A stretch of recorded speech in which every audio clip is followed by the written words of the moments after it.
नमस्कार, मी अजिंक्य भातंब्रेकर. तुम्ही पाहताय लोकशाही मराठी प्राईम टाइम मध्ये. महत्त्वाच्या बातम्यांचा आढावा घेण्याआधी आत्ताच्या हेडलाईन्स पाहूया. उद्धव ठाकरे हे काळ्या जादूचे बादशहा. ठाकरेंनी वर्षा बंगला सोडला तेव्हा लिंबू मिळाले. रामदास कदम यांचं वादग्रस्त विधान. उपमुख्यमंत्री एकनाथ शिंदे यांची नाराजी अजूनही कायम असल्याची चर्चा.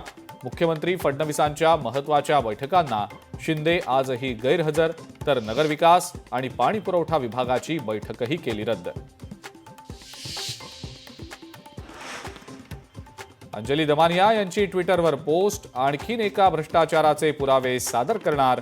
अंजली दमानिया उद्या पत्रकार परिषद घेणार. बीडच्या जिल्हाधिकाऱ्यांनी 13 सरपंचांसह 418 जणांचं सदस्यत्व केलं रद्द.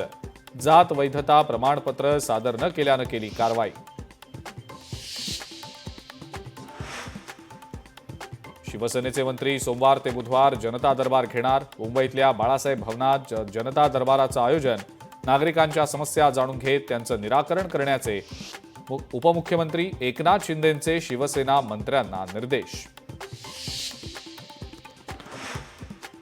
मुंबई महानगरपालिकेचा अर्थसंकल्प उद्या सादर होणार. मुंबईकरांच्या अनुषंगानं नेमक्या कोणकोणत्या तरतुदी असणार याची उत्सुकता. भाजप शासित राज्यांमध्ये मांसाहाराबद्दल तिरस्कार वाढतोय.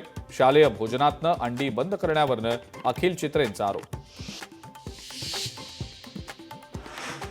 बाबा सिद्दीकी हत्या प्रकरणी प्रमुख आरोपीचा विशेष मोक्का कोर्टामध्ये घुमजाव. पोलीस कोठडीत जबरदस्तीनं जबाब घेतल्याचा आरोपी शिवकुमार गौतम याचा आरोप. लोकशाही मराठी ऐका, पहा, जागरूक रहा.